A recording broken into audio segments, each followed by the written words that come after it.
Assalamualaikum warahmatullahi wabarakatuh. Perkenalkan, nama saya Dwi Arista, NIM 2230201177. Baiklah, saya di sini akan menjelaskan materi tentang keterampilan dasar dalam ilmu sosial. Saya akan menjelaskan tentang keterampilan bertanya. Keterampilan bertanya dasar umumnya memiliki beberapa komponen yang harus diterapkan pada saat mengajukan pertanyaan, sedangkan keterampilan bertanya lanjutan merupakan kelanjutan dari keterampilan bertanya dasar yang mengutamakan upaya pengembangan keterampilan berpikir siswa agar terbiasa berinisiatif sendiri. Terdapat beberapa pertanyaan yang baik bila guru akan mengajarkan pertanyaan kepada siswa saat proses pembelajaran berlangsung, yaitu 1. Pertanyaan diungkapkan dengan kata-kata atau bahasa yang mudah dimengerti. 2. Pertanyaan diungkapkan secara singkat dan jelas. 3. Pertanyaan tidak terlalu luas cakupannya atau bersifat spesifik dan khusus. 4. Pertanyaan yang diajukan tidak mengandung makna yang ganda. Beberapa alasan mengapa seseorang guru sangat penting memiliki keterampilan bertanya. Antara lain, 1. Cara guru yang terlalu sering menggunakan metode ceramah. 2. Cara guru menggunakan metode ceramah kurang baik untuk pencapaian tujuan pembelajaran. 3. Latar belakang kehidupan anak di lingkungan keluarga dan masyarakat tidak melatih anak untuk berpendapat atau bertanya. 4. Metode pembelajaran siswa aktif memaksa siswa untuk terlibat secara mental dalam proses pembelajaran, seperti belajar tanya jawab atas permasalahan yang dihadapi oleh siswa. Ada beberapa tujuan yang ingin dicapai agar seorang guru dapat mengajukan pertanyaan dengan menggunakan keterampilan bertanya dasar yang tepat, sehingga dapat mencapai tujuan yang diinginkan. Tujuan yang ingin dicapai mengajukan pertanyaan antara lain ialah 1. Untuk membangkitkan minat dan rasa ingin tahu siswa terhadap suatu pokok bahasan. 2. Memusatkan perhatian siswa terhadap mutu pokok bahasan atau konsep. 3. Mendiagnosa kesulitan-kesulitan khusus yang menghambat siswa belajar. 4. Mengembangkan cara belajar siswa aktif. 5. Memberikan kesempatan kepada siswa untuk mengasimilasikan informasi. 6.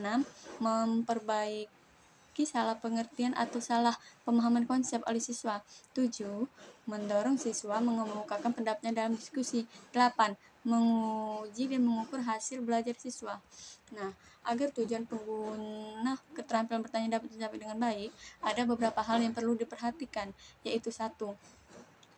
Guru harus dapat memperhatikan ketepatan dalam pemakaian bahasa, sehingga anak dapat memahami suatu konsep itu dengan jelas. 2.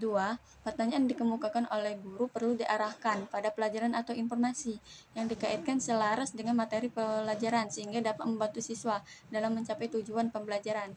Yang ketiga, pertanyaan harus disusun dengan kata-kata yang sesuai dengan tingkat perkembangan siswa yang ada di dalam suatu kelas agar maksud pertanyaan dapat tercerna oleh pikiran mereka. Yang keempat, pilihan dan penggunaan kata-kata sebaiknya seefisien mungkin. Yang kelima atau yang terakhir, dalam menyusun pertanyaan dapat diberikan kata-kata kunci untuk mengarahkan jawaban siswa. Jika siswa tidak menjawab pertanyaan guru atau jawabannya tidak lengkap, guru harus melakukan hal-hal sebagai berikut. 1. Atur ulang editor pertanyaan dengan arti yang sama. 2. Ajukan pertanyaan yang sederhana dan terkait dengan pertanyaan sebelumnya, misalnya menarik perhatian pada pengalaman siswa. Yang ketiga, meninjau informasi yang diberikan sebelumnya terkadang dapat membantu siswa menjawab pertanyaan. Sedangkan ada beberapa kebiasaan yang perlu dihindari dalam mengajukan pertanyaan, antara lain 1. Mengulangi pertanyaan sendiri. 2. Mengulangi jawaban siswa. Yang ketiga, menjawab pertanyaan sendiri. Yang keempat, pertanyaan yang memancing jawaban serentak. Yang kelima, pertanyaan ganda. Yang keenam, menunjuk salah seorang siswa sebelum pertanyaan diajukan. Sekian materi keterampilan bertanya dari saya. Selanjutnya akan dilanjutkan oleh kawan sekelompok saya. Saya akhiri. Wassalamualaikum warahmatullahi wabarakatuh. Terima kasih. Perkenalkan, nama saya Kak Agustina. Di sini saya akan lanjutkan pemaparan materi. B. Keterampilan memperoleh informasi, menganalisis, menyajikan, dan memanfaatkan. Yang pertama, keterampilan memperoleh informasi. Banyak cara yang bisa dilakukan untuk memperoleh informasi, seperti contohnya dengan membaca buku, media massa seperti televisi, radio, surat kabar, internet, dan majalah, serta lingkungan manusia. Yang kedua, menganalisis informasi. Nah, sebelum menarik kesimpulan dari informasi yang diperoleh, analisis atau interpretasi informasi yang dikumpulkan merupakan langkah yang sama pentingnya. Tujuan dari analisis data antara lain: 1. Mengidentifikasi motif atau meneliti apa alasan dan penyebabnya. 2. Menganalisis informasi untuk menyimpulkan. 3. Menganalisis suatu kesimpulan yang bisa mendukung atau menyangkal kesimpulan tersebut. Yang ketiga, keterampilan menyajikan informasi. Dalam pembelajaran IPS di sekolah dasar atau madrasah ibtidaiyah, sebaiknya kita sebagai calon guru bisa menjadi guru yang menyajikan materi dengan baik dan menarik, supaya siswa mempunyai minat dan perhatian yang tinggi sehingga mempunyai antusias dalam proses pembelajaran. Yang terakhir, keterampilan memanfaatkan informasi.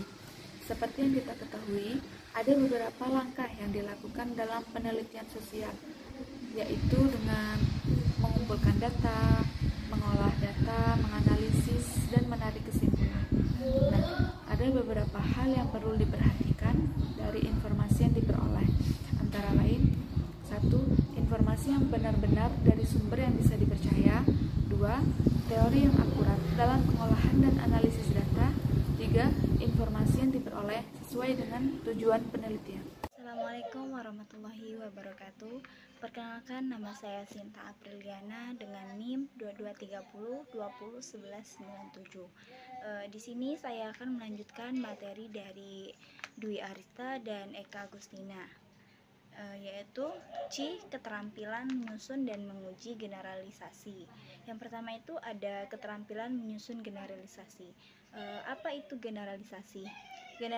Generalisasi itu ialah hubungan dua konsep atau lebih dalam bentuk yang lengkap dan menyatakan deklaratifnya itu dan dapat dijadikan suatu prinsip atau ditentukan bagi jurusan IPS. Nah, generalisasi ini memerlukan pemikiran yang sangat logis dan juga bersifat universal dan juga tidak dibatasi oleh ruang dan waktunya. Oleh karena itu, guru IPS dan siswanya juga harus memiliki kemampuan berpikirnya itu sangat logis dan juga baik itu dalam keterampilan biologis fisik maupun keterampilan mental psikolog. Dan yang kedua itu ada keterampilan menguji generalisasi, di mana setiap generalisasi ini telah disusun dan dikembangkan masih perlu dan diuji kebenaran dan keabsahannya. Sebelum kita menguji salah suatu generalisasi ini, maka perlu yang kita pahami itu yaitu karakteristiknya itu. Yang pertama itu perlu yang kita pahami itu yaitu karakteristiknya itu. Yang pertama itu ada generalisasi berupa kalimat yang sangat lengkap, dan yang kedua ada generalisasi pernyataan deklaratifnya itu sangat yang berlaku sebagai asas atau ketentuan dalam konteksnya, dan yang ketiga generalisasi hubungan dari beberapa konsep yang akan membentuknya, dan yang keempat konsep-konsep yang membentuk generalisasi itu memiliki sebuah fakta yang cukup representatif di lapangan, dan yang kelima itu ada generalisasinya harus memiliki makna yang universal. Nah, langkah terakhir dalam menetapkan generalisasi ini ialah menguji kebenaran generalisasi supaya terhindar dari penyusunan generalisasi yang salah atau keliru. Dan umumnya bahwa ada 3 langkah utama yang harus kita tempuh dalam menguji generalisasi. Yang pertama itu gunakan konsep yang membentuk generalisasi, dan yang kedua itu terdapat bukti bahwa konsep yang kita dukung itu oleh faktanya, dan yang ketiga fakta untuk mendukung konsep jika buktinya itu nyata di bidang tersebut. Nah, mungkin itu saja yang dapat saya jelasin materi dari kelompok 13. Mungkin itu saja. Kepada Allah saya mohon ampun. Akhirul kalam. Wassalamualaikum warahmatullahi wabarakatuh.